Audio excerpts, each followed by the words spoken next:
Okay, I think, I used to like it when you would roll tape and you could tell when everything's got to speed, but since we don't have that, we'll just go, hey, everybody, welcome to another recording of the Doug Thompson podcast.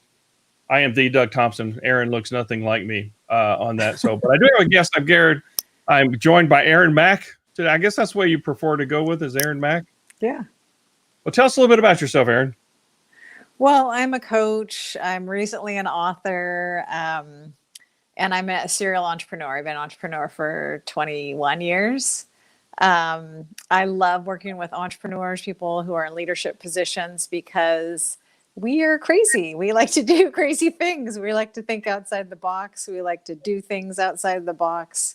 We like to carve our own path. And I love helping people harness that desire in a way that's meaningful and has purpose. So, obviously you've talked to a lot of what do you think, for those maybe not entrepreneurs yet, but entertaining the idea, what do you think is the sort of common thread or story that runs between all of them? I'm realizing everybody's individual, but there should be some common thread running through there. Well, what I know for sure about entrepreneurs is they're highly successful in a lot of key areas, right? They can distill information quickly. They can troubleshoot typically, or they're very good at that. They have a specific skill set, and they're good with people because inevitably, it doesn't matter what industry you're in, if you decide to have, well, even if you don't have employees, but especially if you have employees, you need to be people oriented. Otherwise, you won't have employees.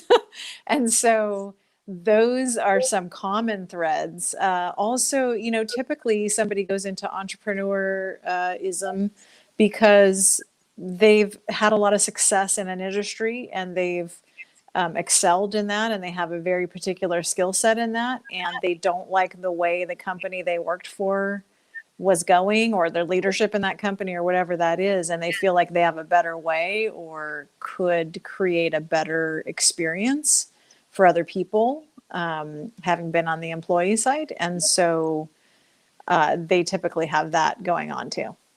So in talking to, again, future entrepreneurs, those that maybe haven't made that leap yet or sort of considering it, what's sort of the biggest blocker for them not pursuing that dream? What is the story that they're telling themselves that, I have an idea because I'm guilty of my inner voice being a bully, telling me things that aren't true. But what have you found?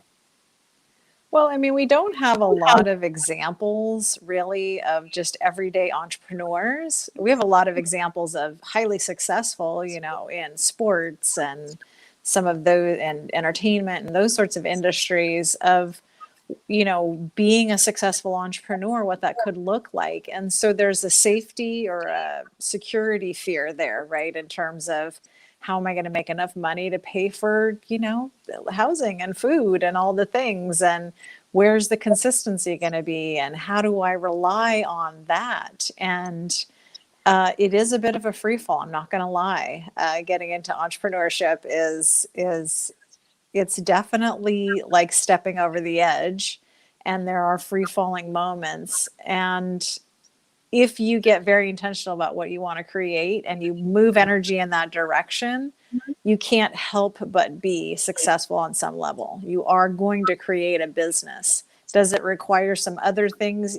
Certainly, you want to try and make the best decisions you possibly can along the way, and recognize what you can and can't control, which is a lot of, I think, what we're going to end up talking about today. What are we able to control and what can't we? Yeah, no, you're exactly right with that. And just so to summarize that last point is we see, where we're starting, we see, us, and then we see these superstars, or you see, Gary Vee or these other people, which are way at the other end of the stream, but we don't see anybody that's the one or two steps in front of us, is what I hear you say, to sort of give us a guide or a breadcrumb, because everybody's journey is different, but at least there's some, you feel like you're not, again, stepping off the cliff. You're sort of, if I go back to Indiana Jones movie, when he's trying to go through and he looks like he's going to step off into this chasm, and it's actually, there's rocks there that look just like the wall, but once he put some dirt and stuff on it, then it's an easier path to follow. And we're sort of looking for that dirt on the path. That's a bad analogy, but that's, that's my Monday morning or Monday afternoon movie. Yeah. Yeah. I mean, it's not what the norm is, right? It's not the go to school or go to vocational school or whatever, and then get a job and work there forever and get a pension and do all the things. It's not that. And so when we stray from that, then it feels a little out of control. But there are so many things you can do to stop that feeling, and it's not that you shouldn't have that feeling at all. It's just that it need not be the thing that stops you from, showing up in this world how you're supposed to show up, which, is a lot of what I'm talking about. I consulted companies and business owners for like 16 years before I started doing what I actually do now, which is similar, but more on the mindset side. And that's what I realized was that, I can show them how to scale up and, keep employees and put policy and procedures and all these things in place. And what was really stopping them was the mental piece. It's not those things. Like anybody can sort of navigate those things. It's like you were saying, that voice in your head that's telling you all the things. And that's the part that's super exciting and interesting for me, is to help people navigate that path. Because once you navigate that path, the sky's the limit, literally. Like anything's possible after that. Yeah, sometimes we can't get out of our own way, but once we get down to mindset, a lot of that stuff comes down to, it always seems to come down to mindset about how you do. And, quote Henry Ford, whether you think you can or you can't, you're right, whichever way you go. But you've got some experience that you share, and I talked to Mark Metry a couple episodes ago, who had a lot of that anxiety, social anxiety thing that went on. And apparently, from your backstory, you've had challenges with that anxiety that you had to overcome. Sort of, what did you realize? How did you overcome that? What's that first step? We're here with anxiety. What's that first step we were talking about to sort of move out of that? Yeah. So first, in terms of that like backstory about anxiety, my anxiety got so terrible at one point. I holed myself up in my home. I was so afraid to leave. And I want to say to people, if you're in acute anxiety now, or if you've had experiences like that, just like this life, it unfolds slowly. It's not like one day, all of a sudden, I'm in my house and I can't leave. It's a series of things that happen where we begin to narrow our life, and so it started with, of all things, I was in talk therapy, couples therapy, as a matter of fact, and I had a panic attack, and I never had one before. So the counselor picked up on it and told me what it was right away, and asked if I wanted to do some individual counseling. And through that process of telling my trauma story from childhood and things, I created the anxiety disorder as a defense mechanism to not feel those feelings. And so things like anxiety, stress, overwhelm, depression, these things, while they are chemical, like our body is chemical, right? Chemistry, they are determined by our thoughts. And so when we get a handle on what are the things that we're sort of ruminating on most often, then we can see, because I spent a lot of time thinking about possibly negative outcomes, then it changes the chemistry in my body. And so I started to recognize some of those things. But the acute anxiety was really actually, and I don't want to tell everybody this quick fix because it wasn't that quick of a fix, right? So it was. I think there is one. I've talked to other people. It's a process. It's a journey. Definitely. So in that acute anxiety experience, I had been referred to a homeopathic psychiatrist, and she gave me a remedy that balanced out the chemistry. So while I wasn't experiencing the anxiety, the panic attacks, and all of that, and I did feel like I had a new lease on life, what I realized shortly after was that I was still there. So wherever I was, those things that I had created were still inside of me. And without doing the work, to navigate the mental, emotional, spiritual side of that, I began to create it again, even though the chemistry had gotten balanced out. And so, there are people on all levels of that spectrum, right? Some in highly acute anxiety and all the way down. And I just want to say, wherever you're at, the journey's always going to be inside. You've got to go inside because that's where it lives. Most people, I believe, think that anxiety or stress or overwhelm is situational. Of this thing just happened and now I'm stressed out about. And I want to tell people that actually these things live inside of us, and these opportunities to look at them when a situation comes up and we get stressed by it or overwhelmed or anxious, those are just opportunities to look at what's going on inside. Because as most people know, I believe, you have a situation and one person is going to react this way to that situation, another person will react completely different. So why is that? It's because those things are inside of us individually. Yeah, so it sounds like the chemistry balancing was sort of like a life preserver. It stopped you from sinking further, but eventually even that could sort of dissipate. And again, the programming that you have sends you down sort of another path. I was listening to meditation this morning, Jeff Warren. I listen to that. I meditate every morning. And this morning he was sort of talking about sort of the neural programming that goes on, and we build these neural pathways based off the thoughts that we have. And to do that, you have to change the pathway, but it's a step at a time.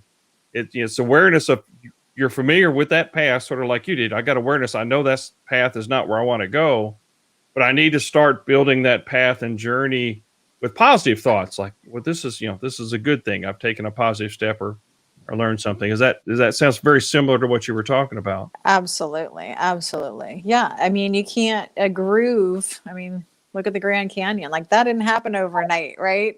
Each individual groove with a little bit of water and some rocks pushing through, right? Like, Mhm. that is the process. It's not sexy, and it's also very simple, but not easy, right? Because we practice these other ways of being for so long. And Mhm. for us to think that instantaneously, I think one happy thought and I'm out of this whole deal, Yeah. is not realistic. It's a practice just like anything else. You wouldn't go to the gym and lift weights one time and say, I'm buff.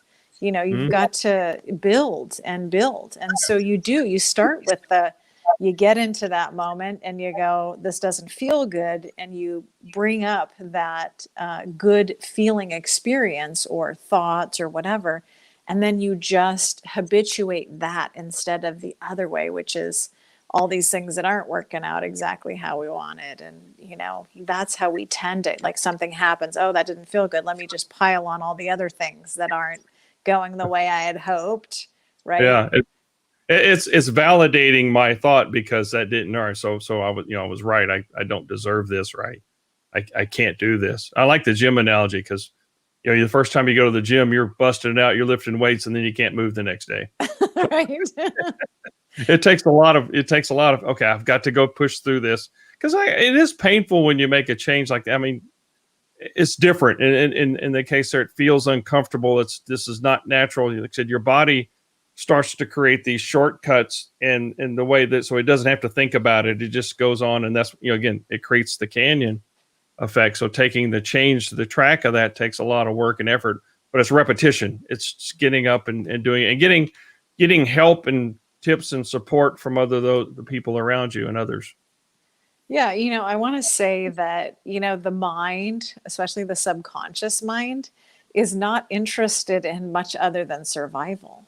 And so Hmm. you've got internal resistance going Yeah, on inside you. You don't even need, I mean, forget about the fact that there's other resistance going on, society or family, yeah, whatever. They don't want to see you change either, although they think you need it.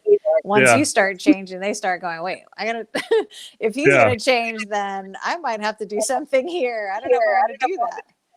Yeah, But it does sort of create an effect, a crabs in a bucket type thing where some of your friends can be pulling you back down as you're trying to crawl out of the bucket. yeah, and just know that, like, our mind just is, it's so habitual. But the great news is that we're actually in control of our mind and our thoughts. I think most people just sort of roll along with all whatever's going on. And what I want to say is a lot of the work that I do with people is a disruption of that, right? So how do I disrupt this line of thinking so that I can create a different outcome? Because I mean, it's the definition of, insanity, right? Doing the same thing over and over again and expecting a different result. But the Mhm. thing is we can't see that we're doing the same thing over and over again. We think we're doing something different, but you cannot do something different until you know that you're doing something the same. And then you go, oh, okay, there's that pattern again. Ah, there's the same outcome. Wait. Yeah. So how did and I know you had some other challenge where you'd been working and things still. I mean, things happen, things break, things. How do you help people cope with learning what they can control? I used to tell my children that, well, such and such did such and did this at school, and I said, well, you can't control what they do. You can only control how you respond. Right. And if they sort of threw a fit and went off, but as they got older, they understood what I was talking about. But how do you So the coach people? mechanism behind that is this. We sort of been taught that like, oh, that thing or that person is making me feel this way. But when we understand that it's not that thing or that person that's making us feel this way, and we take responsibility for how we're feeling and recognize that it's possible to disrupt thoughts, disrupt patterns, to experience, if I knocked on your door right now and I said, you want a brand new Tesla? And I had the keys in my hand and looked out in your driveway, you're like, oh my God, I got a new car, right? No matter what was going on prior to that, you'd feel.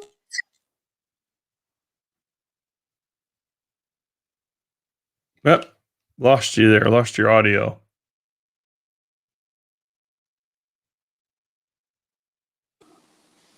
There we go. Oh, Okay, sorry. yeah, there You we go. feel Now you're you sorry. You feel really excited about the fact that, there was something new and exciting, right?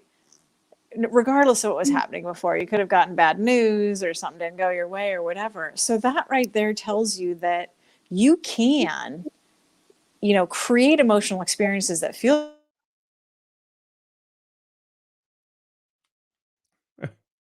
I'm gonna go out and look for that Tesla while the audio comes back online. And then realize that you're in control of that thing, right? So if that's the case, then you can choose that experience over and over again versus, doing the habitual thing, which I think is, what most people are doing. They're just like, oh, well, this has kind of worked so far, so I could just keep doing this. But it only works so in as far as you can get to where you're at. You've gotten there now. You've got to let in new information now, and you've got to do things differently in order to create different outcomes. Does that answer How your question? Yeah, no, it does.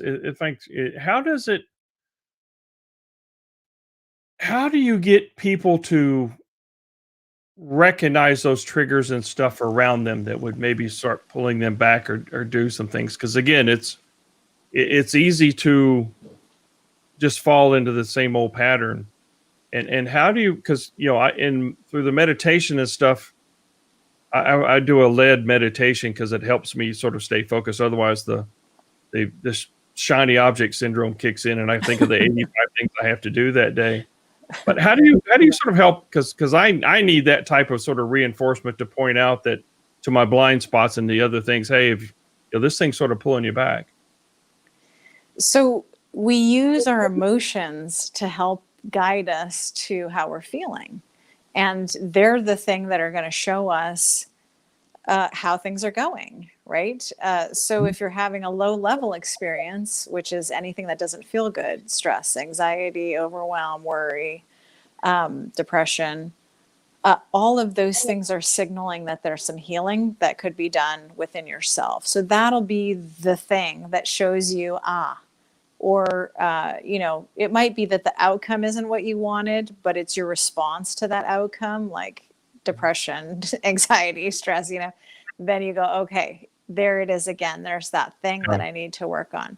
So what do? One of the first strategies that I teach people is to create what I call a day in the life of everything you ever wanted, right? Not because of it's all about, amassing things or, external things. It's because we want what we want because of how we think we're going to feel when we have those things. And so what this narrative is of the day in the life of all the things, it should include all of your senses, and you should be very into it, right? Because it's a day in the life of everything you wanted to create. So when you create that and then you use it as a visualization to start your day, then you create an elevated emotional experience that you can return to at the snap of a finger. So if there's something that goes on in your day that doesn't, turn out how you want, and you recognize the outcome wasn't what I wanted, the emotional experience doesn't feel good, then I can reset myself right into that space and then move on with my day. So it's a full-on reset that can happen like that because our bodies remember things. And so when we create that elevated emotional experience, we can just go, okay, go to that place, close my eyes for a second, go to that place. Perfect. That felt awesome. Reset, start over. So entrepreneurs sound a lot like athletes in that I'm sitting there and I'm envisioning what my successful ski run or whatever is going to be on that. I've played out the whole race in my head, and I go on and I can adapt and go do that. So it sounds a little bit like all entrepreneurs are very similar to athletes. Yeah, definitely. Yeah, we're trying to hone some of these skills, right? Because the outcomes that we want to have, getting back to your thing on control, like what can we control? The only thing we can control is the emotional experience that we have. We like to think we can control all these other things, but that's where the dissonance happens. It's because we think if I do this, then this will be the outcome, and then that outcome doesn't happen, and then we freak out, and right, that whole pattern of things. And it's because people are super complex and nuanced, and so are situations. But your brain will have you thinking, oh, here's that thing very similar to that other thing that happened. So this is the formula to getting the outcome that we want based on, and they're not similar at all, really. I mean, they might be similar in look, but not feel and touch and taste, and so it's like all those nuances matter. And then we end up in that out of control feeling because I did the things. How come the outcome wasn't what I wanted?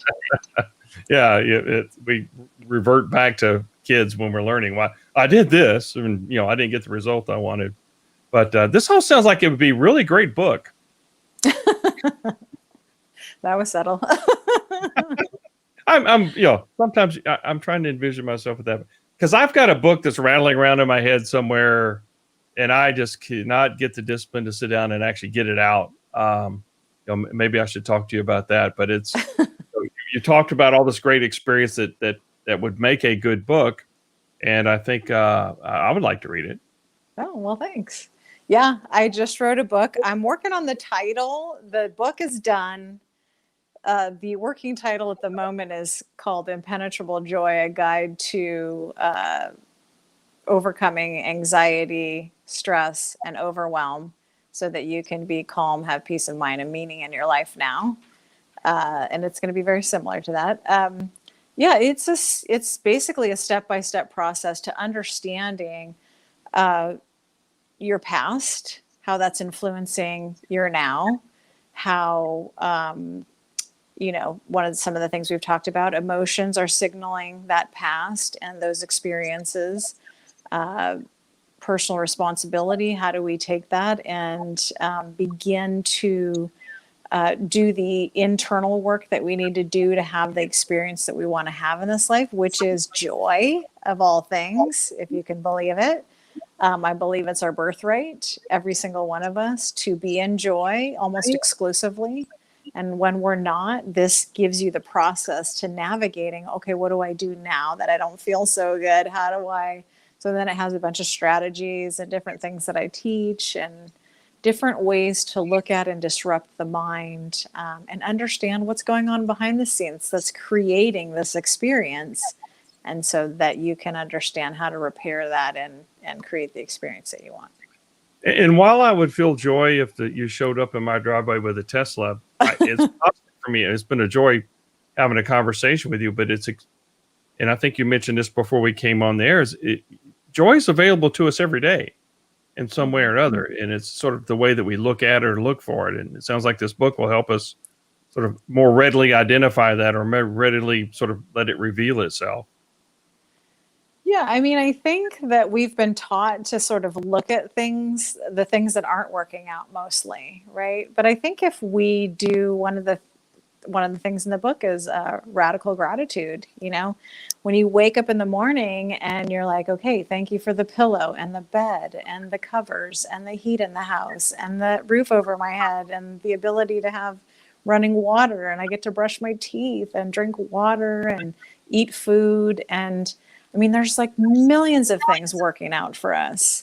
And we're hung up on the few, like, handful of things that didn't go exactly how we had planned.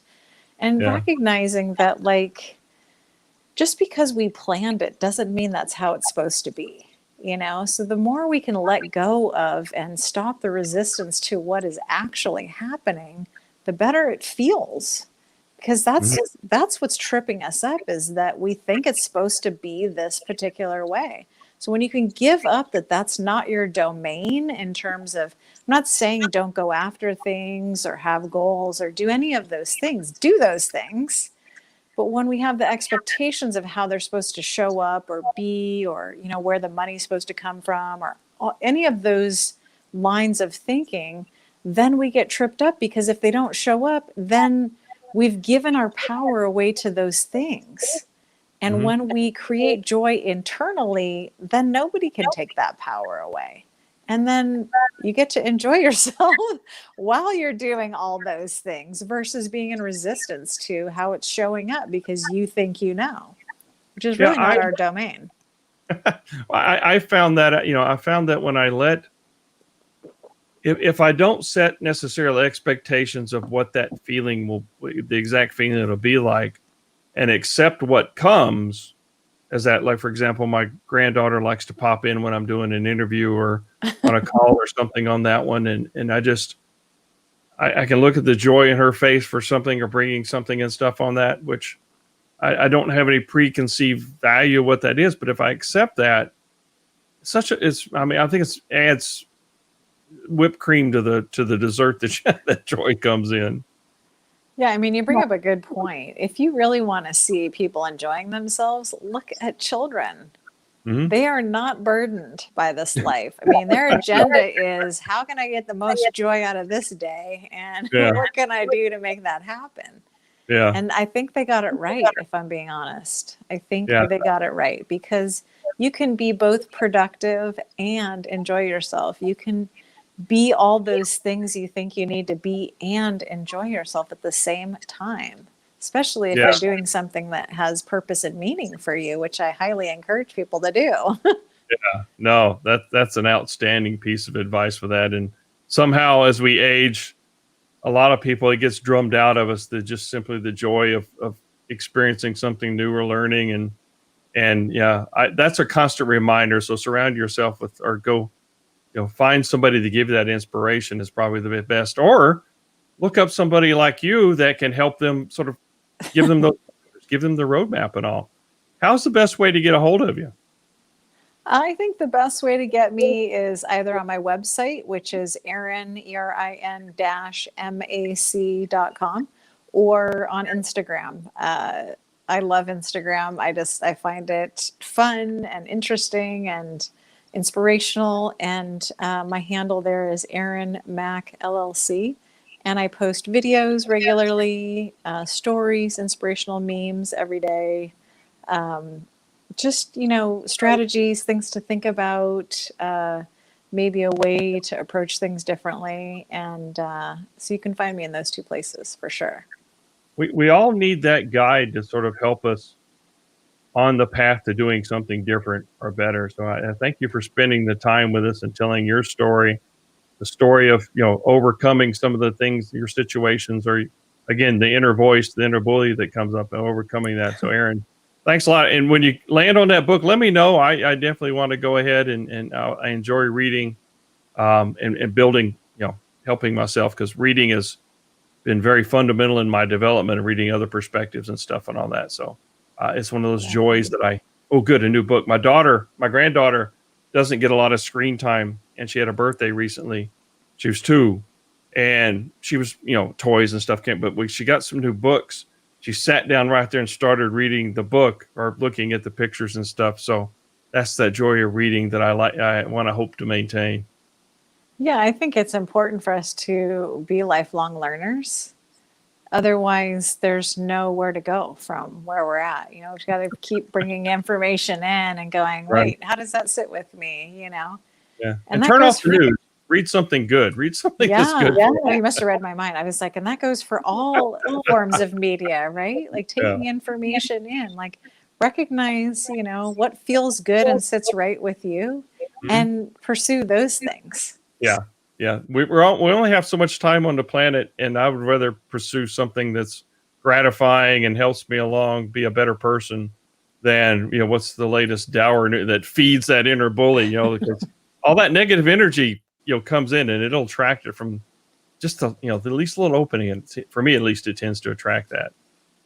No, I think, that's an awareness piece, for a lot of people, I don't think, they're like come home from work or whatever, listen to the news or it's on the background all the time or whatever the Mhm. thing is. And yeah, it's really important to know like where are we getting input and does it feel good?